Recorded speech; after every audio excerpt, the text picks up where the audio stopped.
Узнайте, почему одни и те же термины Hi-Fi и High-End на самом деле ведут в совершенно разные вселенные аудио. Вы думаете, дело только в нулях на ценнике и микроскопических долях процента искажений? В мире high-end существуют парадоксы, которые не укладываются в привычную логику. На самом деле, граница между ними — это не только технический параметр, но и зона философии и эмоций.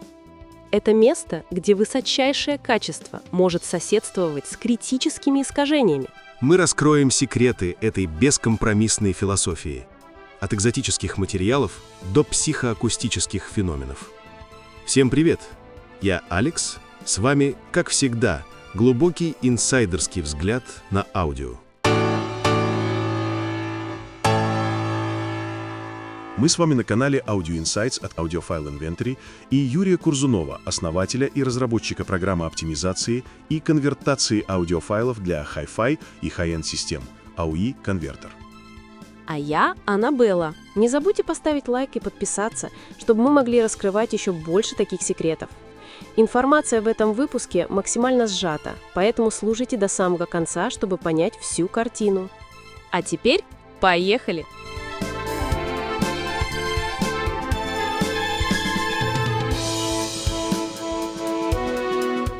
Начнем с Hi-Fi, High Fidelity или высокая точность. Что это за концепция и какова ее историческая миссия? Исторически это был, если хотите, механизм защиты потребителя.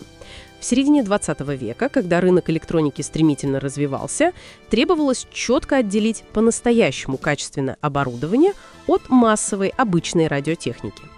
Hi-Fi стал гарантией минимального технического порога качества звука. То есть это не про элитарность, а про оптимальный баланс качества и доступности. Именно так.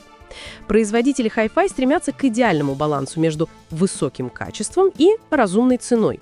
Это серийное производство, где приоритет – соответствие строгим техническим нормам. Например, поддержание коэффициента гармонических искажений THD – Total Harmonic Distortions – на уровне не выше 1%. Этого более чем достаточно для чистого естественного звука, который удовлетворяет большинство требовательных слушателей. Да, безусловно, золотая середина. Отличный звук по разумной цене. Это сегмент, ориентированный на широкого, но вдумчивого потребителя.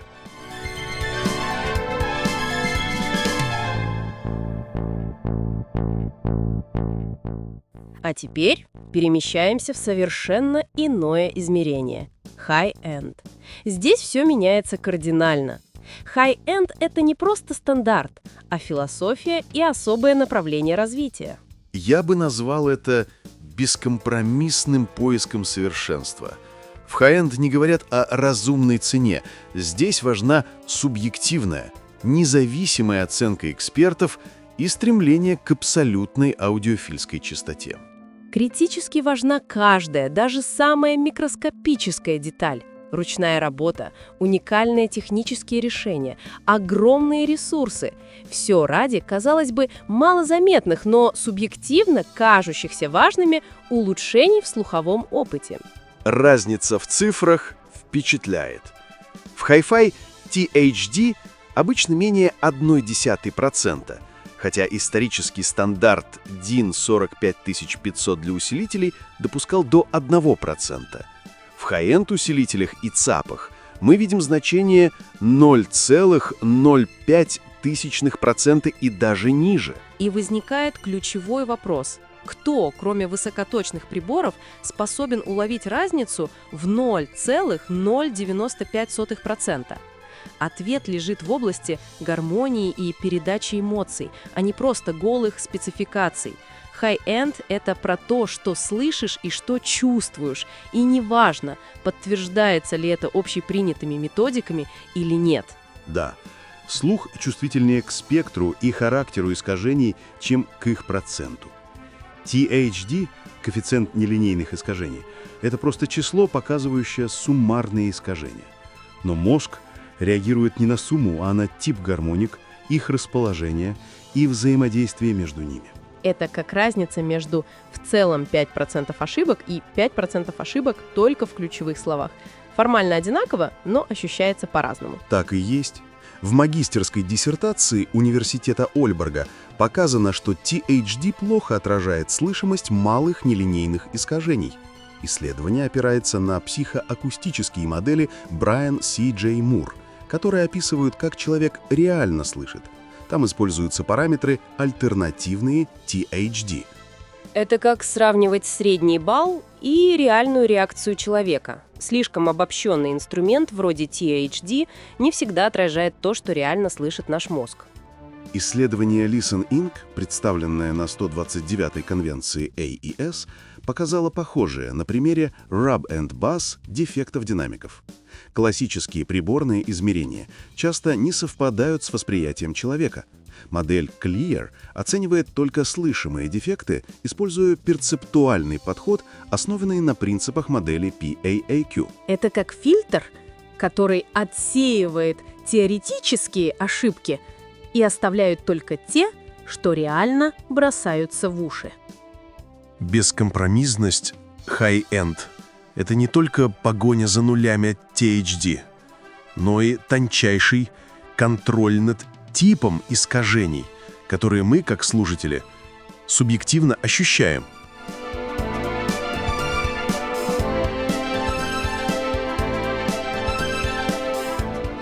И здесь мы сталкиваемся с одним из величайших парадоксов high-end. Наш слушатель совершенно справедливо спросит, как же тогда в этот класс попадают ламповые усилители, виниловые проигрыватели или даже магнитофонные деки? Ведь их объективный THD может быть в разы выше, чем у хорошего транзисторного Hi-Fi. Отличный вопрос. Субъективно многим нравятся аналоговые носители из-за спектра искажений. Четные гармоники, мягкие насыщения и ограничения динамических пиков. Характерная интермодуляция ленты. Благозвучное искажение аналоговых носителей. Да, это тонкая грань между искажением distortion и обогащением enrichment. Об этом сказал Юрий Корзунов, отметив, что в обработке аудио есть два фундаментальных пути. Именно так. Первый путь, который мы используем, например, в AUI-конвертер, направлен на минимизацию искажений. Здесь мы не меняем музыку, а подстраиваем разрешение аудиофайла под конкретный ЦАП или устройство. Это позволяет работать устройством в режиме с минимальными потерями качества, если таково имеется. А второй путь? Это тот, который, к примеру, реализуется через AUI Audio Upscaler. Путь, направленный на субъективное восприятие. Это своего рода художественное улучшение, направленное на то, чтобы лучше раскрывать перед нами звучание, что-то вроде ремастеринга.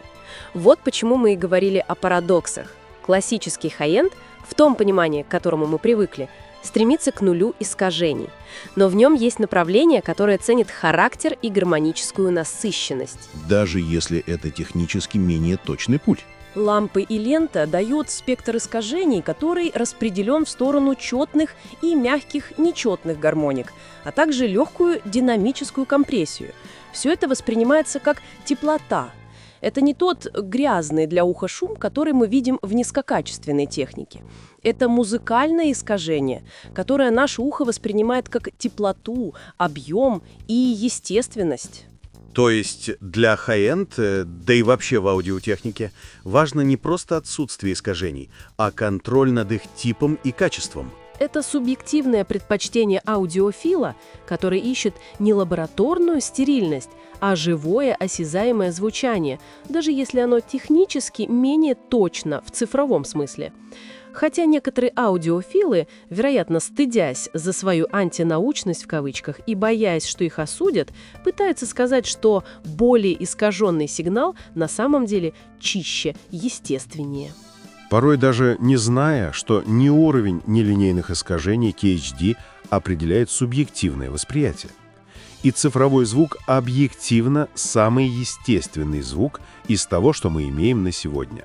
Обеспечивает наиболее точное соответствие исходному мастер-сигналу.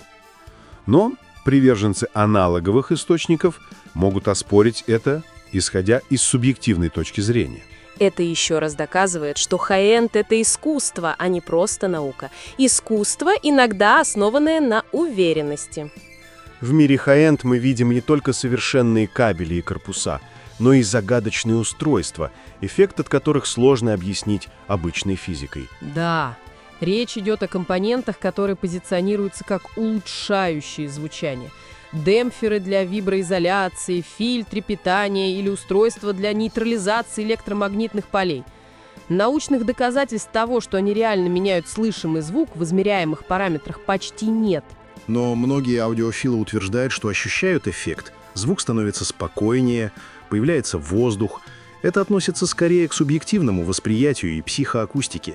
Эффект плацебо или влияние ожиданий слушателя, а не объективно измеряемая физическая характеристика. Наш мозг в сочетании с ушами – сложный инструмент. Возможно, просто люди находятся в пересекающихся различных реальностях, если попытаться объяснить это с точки зрения метафизики. А может и физики. Все может быть. Пока мы знаем меньше, чем не знаем.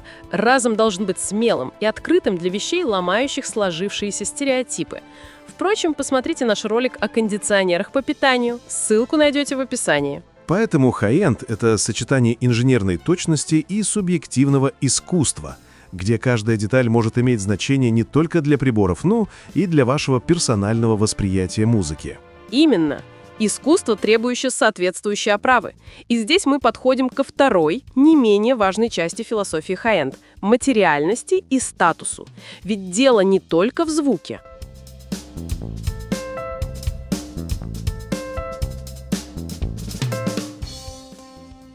Итак, почему один кабель может стоить как автомобиль?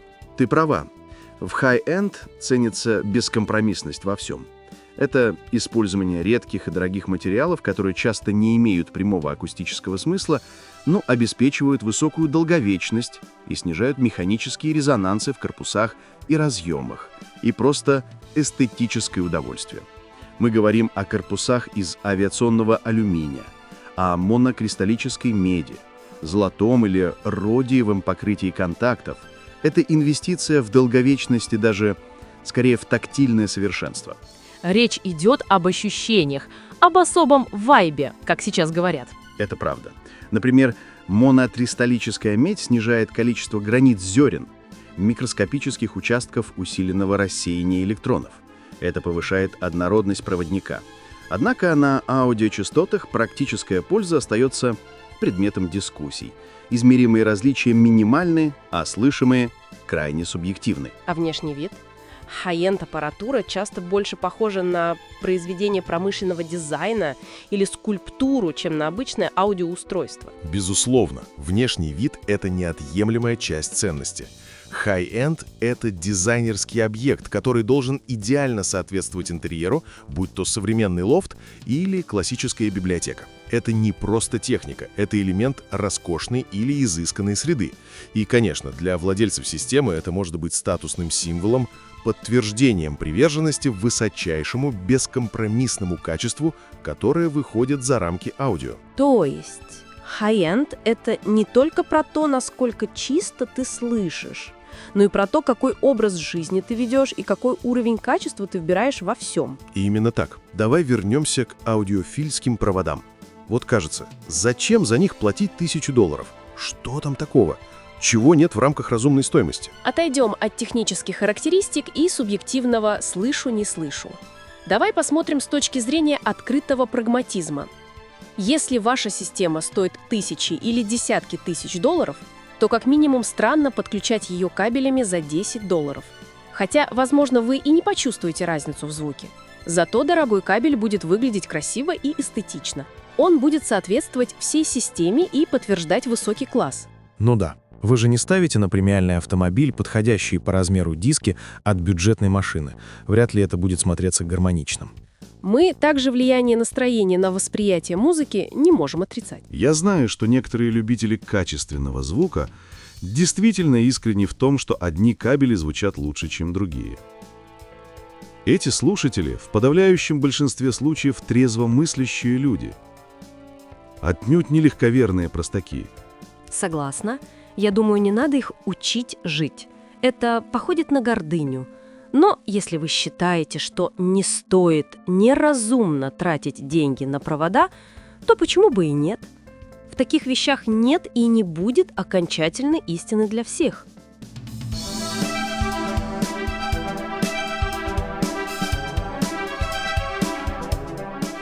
И здесь мы подходим к главной тайне аудиореализма, о которой мы говорили.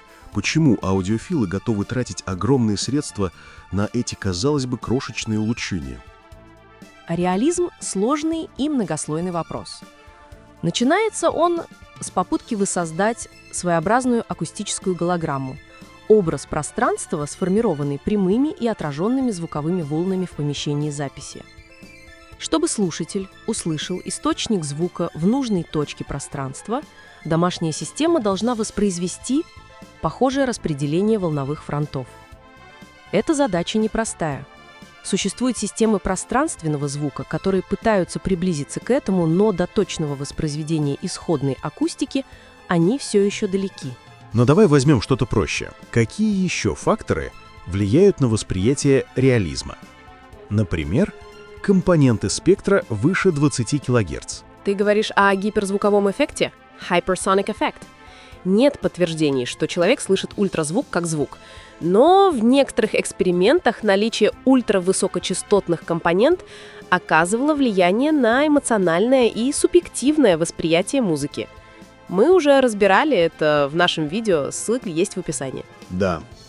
Некоторые слушатели стремятся уловить максимальный реализм пространства перед микрофоном. И для них наличие этих неслышимых, высокочастотных и ультразвуковых компонент может быть значимым. От них ожидают ощущения полноты, воздуха и более естественного пространства вокруг инструментов. Поэтому попытка восполнить ультразвуковые компоненты, отсутствующие в CD-формате, может быть оправдана, если цель – максимально естественная звуковая картина. Для этого используются инструменты вроде плагина AUI Audio Upscaler, которые позволяют приблизиться к более полноценному звуковому опыту. Это может стать выбором творца своих собственных аудиоощущений, который формирует свой собственный аудиальный мир и ищет реализма, не найденного им в пределах 44,1 кГц. Подробнее о технологии можно почитать по ссылке в описании. И это приводит нас к основному. Ваши уши и ваш мозг уникальны. То, что один человек считает чистотой и натуральностью, другой может воспринять как излишнюю стерильность. И если кто-то слышит улучшение от устройства, которое сложно объяснить в рамках технической модели, это не повод его осуждать. Каждый имеет право доверять своим ощущениям. Это замечательная мысль. В конце концов, удовольствие от музыки – глубоко личный и субъективный опыт.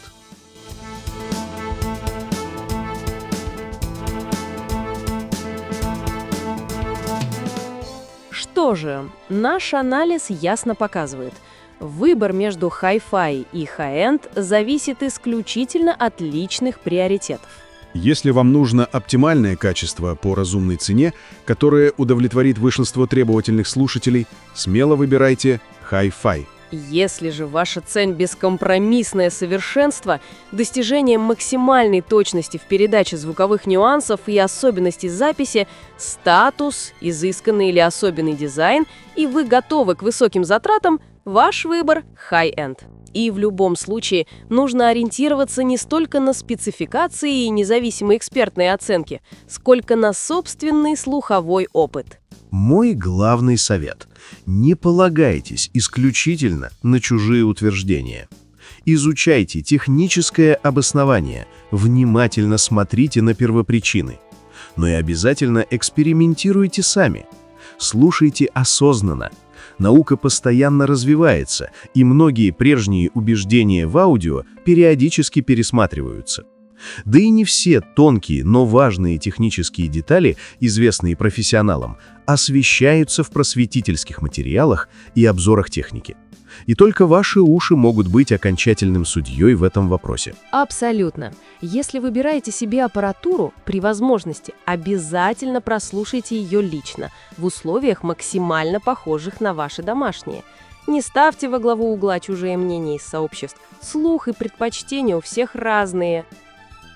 Спасибо, Алекс, за этот увлекательный и глубокий разговор. И тебе спасибо, Аннабелла. С вами были Аннабелла и Алекс на канале Audio Insights от Юрия Корзунова, основателя Audiophile Inventory.